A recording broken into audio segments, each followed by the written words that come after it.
Estos 5 dedos pongo en este muro. 5 demonios conjuro. A Barrabás, a Satanás, a Lucifer, a Belcebú, al diablo cojuelo, que es buen mensajero, que me traiga a fulano luego, a mi querer y a mi mandar. Esto es un conjuro de amor de aproximadamente el siglo XVII. Y sí, ya lo has adivinado. Hoy, poesía de altos vuelos. Hablamos sobre el diablo cojuelo, de Luis Vélez de Guevara.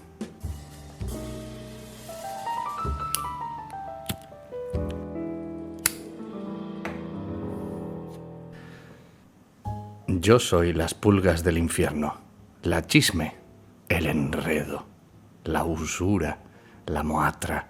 Yo truje al mundo la zarabanda, el déligo, la chacona, el bullicuzcuz, las cosquillas de la capona, el guirigay, el zambapalo, la mariona, el abilipinti, el pollo, la carretería, el hermano Bartolo, el carcañal, el guineo, el colorín colorado.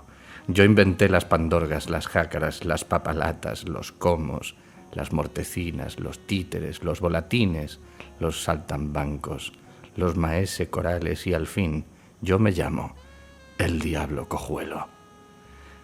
Así se nos presenta el pequeño protagonista de El diablo cojuelo, una obra breve en prosa de Luis Vélez de Guevara que vio la luz en la madurez del barroco español, como no puede ocultar su pluma, ya lo ves, en el año de 1641. Este es un ejemplo brillante, diría yo, de las mejores letras del barroco, de ese conceptismo del que fue príncipe Quevedo, con el cual tiene no pocas semejanzas, por cierto, y también es paradigmático de esa ligereza aparente, de esa dicción ágil y jocosa, que no pierde la ocasión de darle 3 sentidos a una palabra a la vez en la misma frase y sacarte por un lado una sonrisa y por otro una duda. Es literatura de altos vuelos, como decía, preñada de voces olvidadas y de esa melodía tan deliciosa, pese a no ser en verso, aunque también los hay para salpimentar la salsa y arrancarse las espinas del dedo de metrificar. Y si no me crees, aquí tienes un botón de todo lo demás arriba, la descripción que hace el narrador del diablillo, con los ecos del Domine Cabra de Quevedo resonando en inspirador homenaje.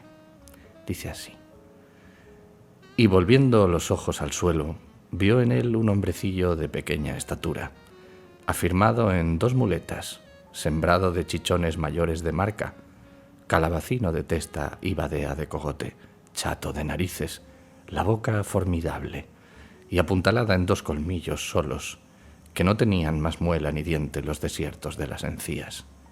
Erizados los bigotes, como si hubiera barbado en Hircania, los pelos, de nacimientos ralos, uno aquí y otro allí, a fuer de los espárragos, legumbre tan enemiga de la compañía que, si no es para venderlos en manojos, no se juntan. Bien hallan los berros, que nacen unos entrepernados con otros, como vecindades de la corte. Perdone la malicia de la comparación.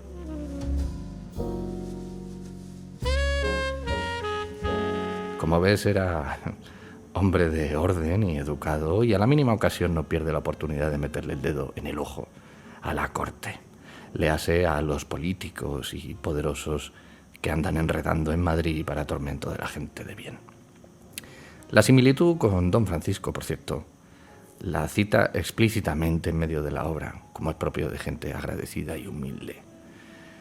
Hay una cita breve que dice: de lo que dice el ingeniosísimo Quevedo en su Buscón. Vélez de Guevara nació en Écija allá por el 1579, haciendo ramillete con Góngora, Lope, Cervantes, Quevedo, Gracián y Calderón, por citar solamente las flores más fragantes y coloridas. Sé que es poco conocido hoy, pero en su tiempo todos estos le tenían por un igual, y con toda la razón. Cabe señalar que las mejores ediciones críticas de sus obras no son españolas, sino de hispanistas estadounidenses, hay que ver. haciendo buenas las palabras del diablillo en esta misma obra, no hay en su casa quien tenga lo que merece. Por dramaturgo se le recuerda con más de 30 obras estrenadas y fama consolidada en teatros y corrales, si bien su literatura, a mi juicio, trasciende, sin embargo, el género y la clasificación. La más famosa de todas ellas, al menos hoy, es esta del Diablo Cojuelo, un texto breve en el que un estudiante desata al diablo que había encerrado en su escabeche para que le enseñe verdades soñadas, como dice el título de alguna versión del siglo XVII. Novelas antiguas, una mera excusa, diría yo, para exponer con sibilina burla y cuidadoso verbo aquellos rincones de la sociedad que son dignos de nuestra mofa, y entreveradas pinceladas de su visión poética. Todo ello siempre con la comedia por premisa y la distensión propia del que se da poca importancia a sí mismo, como debe ser la comedia. Fue su penúltima obra, predecesora de otra, de un título muy similar, ya ves por dónde camina, que se llama La corte del demonio, del año 1644, año en que un aprieto de orina, como guardan los anales, dio con sus huesos en la tumba.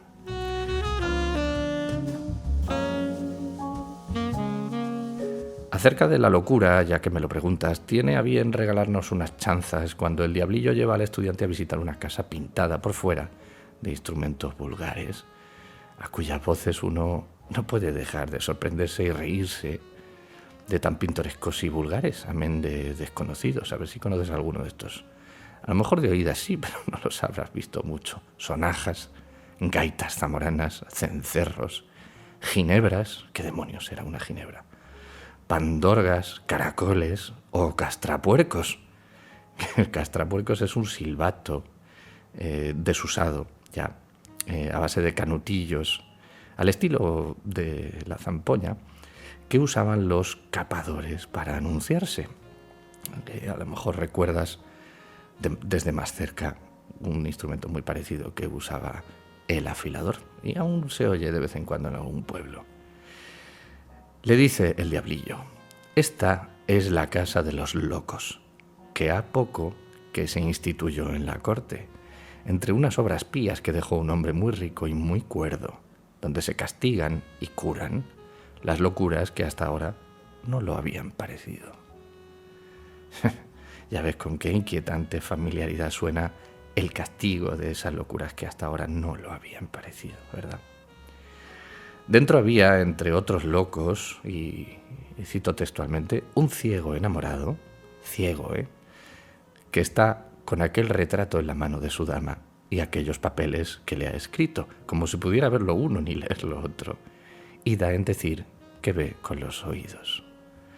Un gramaticón que perdió el juicio buscándole a un verbo griego el gerundio, un bailarín que se ha quedado sin son, bailando en seco, un historiador que se volvió loco de sentimiento de haberse perdido 3 décadas de Tito Livio, un letrado que se desvaneció en pretender plaza de ropa y de letrado dio en sastre y está siempre cortando y cosiendo garnachas. O en aquel pobre aposentillo de enfrente pintado por fuera de llamas está un demonio casado que se volvió loco con la condición de su mujer. Bromas, ya ves, que de tan avanzada nuestra sociedad y conquistado el derecho a la libertad de expresión ya no se pueden hacer hoy. Tiene dardos para todos y más para los que no cito, por no ser prolijo. En su mordacidad contra el Estado, por cierto, léase la corte. Y todos los que allí viven de los demás, remata la visita a la casa de los locos por boca del estudiante, que dice: vámonos de aquí, no nos embarguen por alguna locura que nosotros ignoramos, porque en el mundo todos somos locos, los unos de los otros.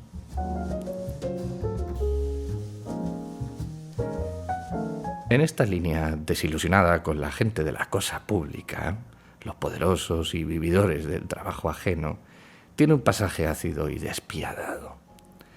La fortuna, con mayúscula, viene elevada por sus lacayos, los poetas, y en contraste, a hombros de filósofos se alza la escoria de la humanidad. Dice el estudiante, le pregunta: ¿qué escuadrón es este tan lúcido, con joyas de diamantes y cadenas, y vestidos lloviendo oro y perlas, que llevan tantos pajes en cuerpo, que los alumbran con tantas hachas blancas, y van sobre filósofos antiguos, que les sirven de caballos, de tal malos talles, que los más son corcovados, cojos, mancos, calvos, narigones, tuertos, zurdos y balbucientes? Así los pinta y así le contesta el diablillo: estos son los potentados del mundo, príncipes y grandes señores, que van acompañando a la fortuna, de quien han recibido los estados y las riquezas que tienen, y con ser tan poderosos y ricos, son los más necios y miserables de la tierra. La literatura ha cambiado mucho en los últimos 400 años. Otras cosas, en cambio, no.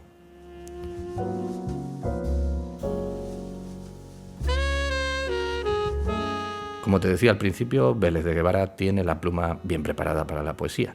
También conoce la dulzura, no todo es sarcasmo en su obra.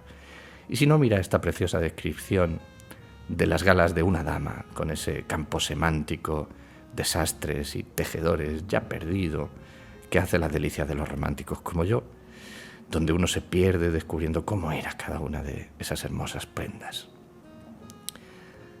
Dama entre nogal y granadillo, por no llamarla mulata, gran piloto de los rumbos más secretos de Sevilla, y alfaneque de volar una bolsa de bretón desde su faldriquera a las garras de tanta doncellí poniente como venían a valerse de ella.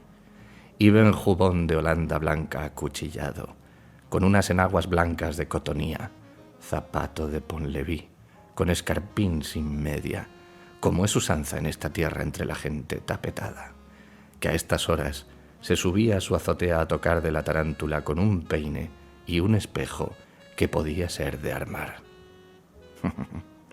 Mira si no, esta sublime también descripción topográfica, haciendo poesía de la cosa que pudiera ser más banal, que no sé si la tendrán por tesoro los astigitanos en su memoria, pero deberían. Esta es Écija, la más fértil población de Andalucía, que tiene aquel sol por armas a la entrada de esa hermosa puente, cuyos ojos rasgados lloran al genil, caudaloso río que tiene su solar en Sierra Nevada, y después, haciendo con el darro maridaje de cristal, viene a calzar de platas estos hermosos edificios y tanto pueblo de abril y mayo.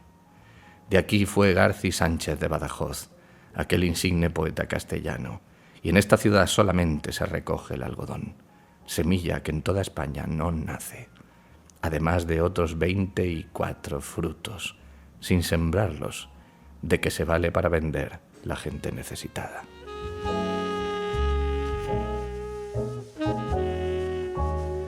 Y sigue más adelante citando las grandes casas de Feria, Lerma, Osuna, Cardona, Mondéjar, Mendoza, entre otras muchas, con especial énfasis en el recuerdo de Gonzalo, haciendo ver que esa tierra andaluza y sevillana y cordobesa era muy importante. Bueno, para él lo era al menos. Dice así: Montilla cae aquí a mano izquierda, habitación de los heroicos marqueses de Priego, Córdovas y Aguilares, de cuya gran casa salió, para honra de España, el que mereció llamarse gran capitán por antonomasia. Se precia, no en vano, el estudiante en ser hombre de letras, una manera de quitarse el autor el sombrero y saludarnos, tal que así: dineros he menester yo, que abuelos no. Con los míos me haga Dios bien, que me han dicho mis padres, que desciendo de Leandro el animoso, el que pasaba el mar de Abido, en amoroso fuego todo ardiendo, y tengo mi ejecutoria en las obras sueltas de Boscán y Garcilaso. Y el diablillo le responde: contra hidalguía en verso no hay olvido ni cancillería que baste, ni hay más que desear en el mundo que ser hidalgo en consonantes. Bueno, por suerte, nos cita de forma somera esos lacayos de la fortuna a los que hacía referencia antes, los poetas, aquellos que debemos leer en clave de maestros, fuente de la literatura de Vélez de Guevara. Dice él: son los mayores ingenios que ha tenido el mundo, entre los cuales va Homero, Píndaro, Anacreonte, Virgilio, Ovidio, Horacio, Silio Itálico, Lucano, Claudiano, Estacio Papinio, Sannazaro, el Tasso, el Bembo, el Dante, el Guarino, el Ariosto, el Caballero Marino, Juan de Mena, Castillejo, Gregorio Hernández, García Sánchez, Camoens. Ninguna sorpresa, ya ves. Los clásicos, con devoción especial por nuestras raíces latinas. En fin, para terminar, recojo algunas líneas de mi pasaje preferido en el último tranco, el de las premáticas y ordenanzas que se han de guardar en la ingeniosa Academia Sevillana. Esta ingeniosa academia es una especie, ahora lo verás, es una especie de academia que se inventan de poetas para poner un poco de orden. Y aquí en estas premáticas se ve, no se puede ser más solemne y gracioso a la vez, me parece.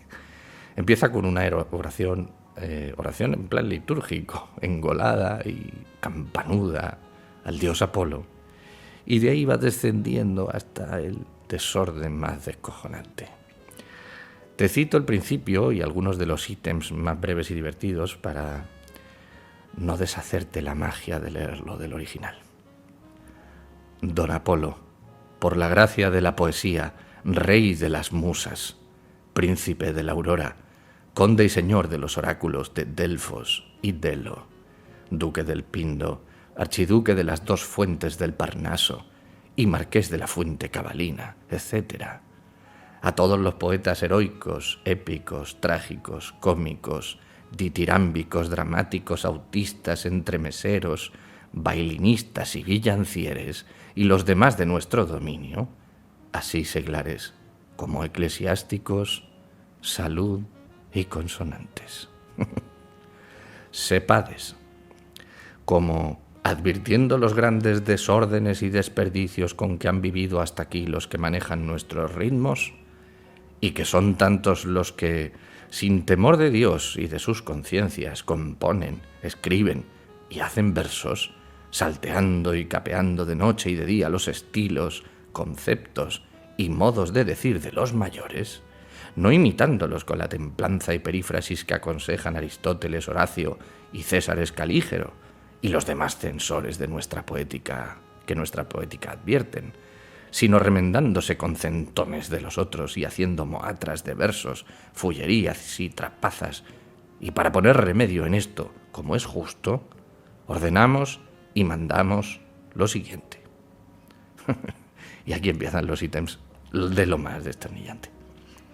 Primeramente, se manda que todos escriban con voces castellanas, sin introducir las de otras lenguas, y que el que dijere fulgor, libar, numen, purpurear, meta, trámite, afectar, pompa, trémula, amago, idilio, ni otras de esta manera, ni introdujere proposiciones desatinadas, quede privado de poeta por 2 academias. Y a la segunda vez, confiscadas sus sílabas y arados de sal sus consonantes como traidores a su lengua materna. Ítem, que nadie lea sus versos en idioma de jarabe, ni con gárgaras de algarabía en el gútur, sino en nuestra castellana pronunciación, pena de no ser oídos de nadie. Ítem, porque a nuestra noticia ha venido que hay un linaje de poetas y poetisas hacia palaciegos, que hacen más estrecha vida que los monjes del Paular, porque con 8 o 10 vocablos solamente, que son crédito, descrédito, recato, desperdicio, ferrión, desmán, atento, valido, desvalido, baja fortuna, estar falso, explayarse, quieren expresar todos sus conceptos y dejar a Dios solamente que los entienda.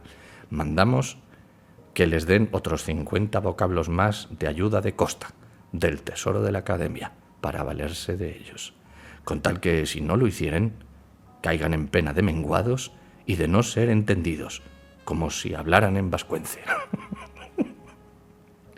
Ítem, que los poetas más antiguos se repartan por sus turnos a dar limosna de sonetos, canciones, madrigales, silvas, décimas, romances y todos los otros demás géneros de versos a poetas vergonzantes que piden de noche, y a recoger los que hallaren enfermos comentando o perdidos en las soledades de don Luis de Góngora, que haya una portería en la academia por donde se dé sopa de versos a los poetas mendigos. Ítem, que ningún poeta, por necesidad ni amor, pueda ser pastor de cabras ni ovejas, ni de otra res semejante, salvo si fuere tan hijo pródigo que, disipando sus consonantes en cosas ilícitas, quedare sin ninguno sobre qué caer poeta. Mandamos que en tal caso, en pena de su pecado, guarde cochinos. Ítem, que ningún poeta sea osado hablar mal de los otros si no es 2 veces en la semana. Ítem, que al poeta que hiciere poema heroico no se le dé de plazo más que 1 año y medio, y que lo que más tardare se entienda que es falta de la musa, que a los poetas satíricos no se les dé lugar en las academias y se tengan por poetas bandidos y fuera del gremio de la poesía noble, y que se pregonen las tallas de sus consonantes como de hombres facinerosos a la república. Que ningún hijo de poeta que no hiciere versos no pueda jurar por vida de su padre, porque parece que no es hijo suyo. Ítem, y este es el último, que el poeta que sirviere a señor ninguno muera de hambre por ello. Con esta última ley, enunciada por tan competente autoridad como la de Luis Vélez de Guevara, acerca de la libertad de expresión, por cierto tan maltrecha hoy día por venderse de barato a cualquier diablillo de la corte, me despido de ti como el autor hace en la obra, suplicando a quien leyere que se entretenga y no se pudra en su leyenda, y verá qué bien se halla.